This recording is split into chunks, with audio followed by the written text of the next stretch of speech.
Welcome back, viewers, and thank you for staying tuned. Now, viewers, we were just before the break, we were talking about the fact that if you falsify information in your CV, how dangerous it is, and it can be quite dangerous, you know, especially if you're a professional person like a doctor or a barrister or something like that. Any profession, really, falsifying can be very dangerous. Well, another thing I was going to ask you, is it good to mention your nationality on your CV?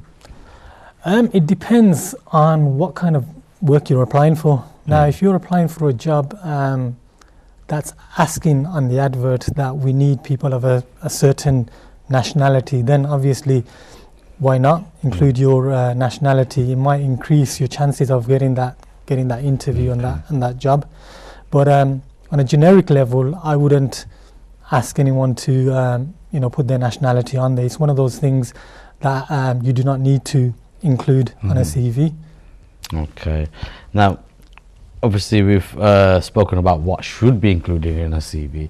What about what shouldn't be included in a CV? Okay, so going back to that point, nationality is one thing that you don't need to include on a CV.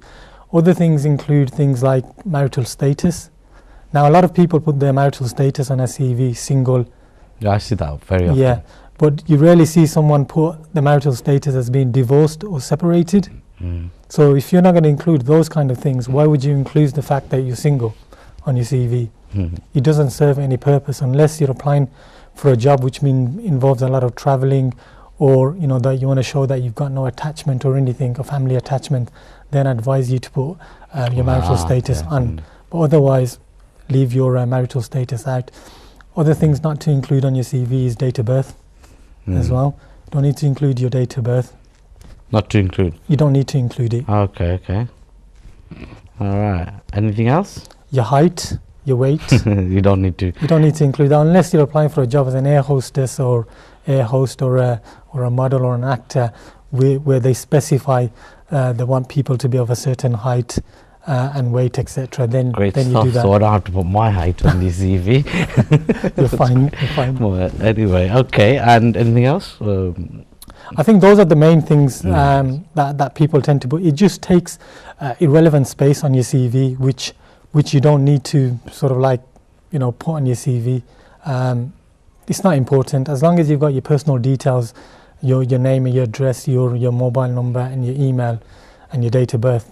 Sorry, not your date of birth. Simple the better. Simple. Some people put photos on there. No, photos is another thing you don't need to include. Again, if you're applying for an actor position, or I think the aviation industry, they do ask you for a photo, especially like air hostess. So it's okay for you to include it in that sense. But a normal job, a sales assistant position at Tesco's, you don't need to put your photo. Okay. Definitely not. Okay. Obviously, you mentioned about what not to include, what to include. How about having social media links like LinkedIn profiles and things like that? Yeah, I would definitely advise you to put social media links. If you've got a LinkedIn profile, then definitely include LinkedIn profile in there as well. Not so much Facebook. Not so much Facebook. The reason I say that is unless it's a business Facebook page, then you'd include that. If it's a personal Facebook page, then I wouldn't really advise it, depending on what you actually post on your Facebook page. Now, if you're posting, crazy things on there that you only want your family or your close friends to look at, then you don't want your employer to look at that as well. Yeah. Because more often than not, they will actually go into your Facebook or your Twitter feed and they will look at it just to get a more better idea of who you are as a person in your sort of like social context. Okay, no problem. Once again, for the sake of our viewers, can you please go through the order of the CV? In which order should the CV should be laid out? Yeah. The other thing I just wanted to mention before I answer that is the two other key things that you shouldn't include on your CV is your criminal convictions. Now, if you've got any criminal convictions, you don't need to include that on a CV. As I said to you, it's not a legal document, so you don't need to put that on a CV. If you've got any disabilities, whether it be learning difficulty or whatever disability you have, physical or mental, you don't need to include that on a CV either. Okay. So now the structure of the CV, I'll go through the chronological CV. It's pretty straightforward. You start off with your personal profile on top of your personal profile, you have your personal details, and then you work your way down. So your personal profile, 5 to 7 lines, and then your key skills. Now the key skills is basically what skills do you have that an employer is looking for, or that employer is going to appreciate. It doesn't need to be any more than 8 to 10 key skills. Now I'm going to go off slightly from the subject when I talk about key skills, because it is probably the most fundamental part of your CV.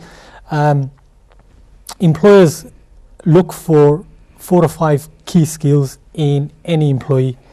Now you mentioned one before, communication skills. Now globally, employers look for communication skills in 99% of the candidates. Right, yeah. Okay. Other skills they look for is leadership, IT, language, timekeeping, time management. Those are the 5 key skills that employers look for. And as a whole, mainly. Yeah. Okay. So as long as you can highlight those 5 key skills on your key skills section of your CV, then you stand a great chance of securing that all-important interview. Now, the way I sell a CV to people is, imagine the job advert as being an exam question. Your CV is the answer to that exam question. So your CV is answering the job advert. And if your CV doesn't answer the job advert, you're not going to get an interview. So the advert will specify exactly what kind of person they want, their level of experience, their level of skills, and their personal qualities. Okay. Now, as long as your key skills and your personal profile section reflects that advert, then it's most likely you'll get an interview. It's that 30-second that you've just won. That 30-second. Because the job advert requires this. Your personal profile proves that you fit into that. Exactly. So that 30 seconds there. Okay.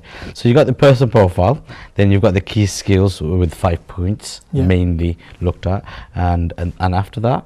After that, you have, depending on what stage of your life you're writing your CV. So if you're a school leaver or a college leaver, then I was going to mention that actually, graduate and student. Yeah, so if you are a school leaver or a graduate, then you would actually put your education first, because you would have limited experience.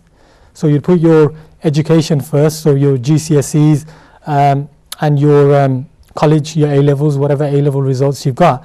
Now, don't worry if you've got bad grades, either at GCSE or A-level.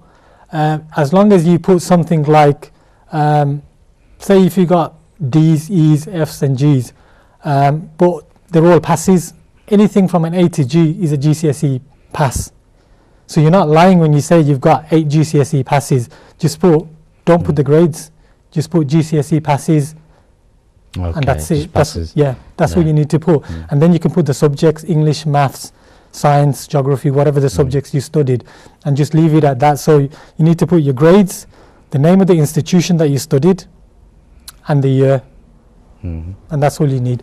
After the education section, you do your employment section, so your work history. Again, most recent first.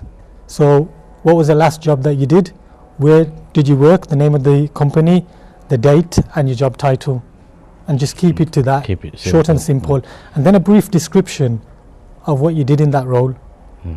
Okay. After that is your hobbies and interests section. Okay. Now, a lot of people ask me, is it relevant to have a hobbies and interests section? I feel it does. And I agree with you. I think a hobbies and interests section is very, very important, because the education and the work experience side of it, employers are looking for. So everyone is going to have an education and some form of work experience. Now, what differs you from the person sitting next to you is your hobbies and interests. What do you do in your spare time? So employer knows that you're qualified for this position, knows that you've got the experience, but he wants to know whether you can actually fit into his team or her team. So they want someone who's not a robot, someone who's not plastic. They want someone who can get on with other people and be generally a good addition to that team. So they want to know, what do you do outside of work and outside of school and outside of college? So do you are you a part of any youth clubs? Do you do any charity work? You know, are you a community member? Do you Do you have some sort of responsibility within the community?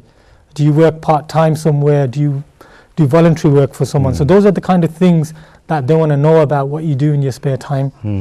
And then once your hobbies and interests is done, references. Now, obviously, when you're at school or when you've just left school, you'll have 3 or 4 references at least. One would be your school teacher. One may be head of year. Yeah. Another one could be, if you can, get a head teacher at school as a reference. If you haven't got any of those, all you have to do is just put a simple statement, references available on request, and that's it. See what happens. If they require it afterward, they will tell you. Yeah, legally, the employers will have to get in touch with you to ask for your references anyway. So if you leave that statement, references available on request, that means you have got references. You just have to contact you to get the name and details of those references. Okay, thank you very much. I have got more questions about the interview stage, but obviously time is really short, and it has been interesting actually, and I think this will be very beneficial to our viewers. Well, viewers, we've come to the end of the show, and I'd like to thank my guest, Mohammed Khalid, to come onto the show. Thank you. Thank you. And viewers, as you've seen, it is an important part of our career as we move forward to have the perfect CV. Now, we can't have everything perfect, but at least a CV that is seen and read, because believe me, there is a lot of employers out there, they don't read the CV, so getting this CV right and the very important details in the right places are very important, and that's what we tried to cover today. Khalid is also an IT expert, and obviously we will have to bring him on again and talk about the IT side of business. Right, and I know I've seen some of your work, it's great, and I need to obviously talk about that. And obviously you work with a lot of different businesses like restaurants and other professional businesses, insurance companies, etc. So that's something, another topic for another day. Definitely.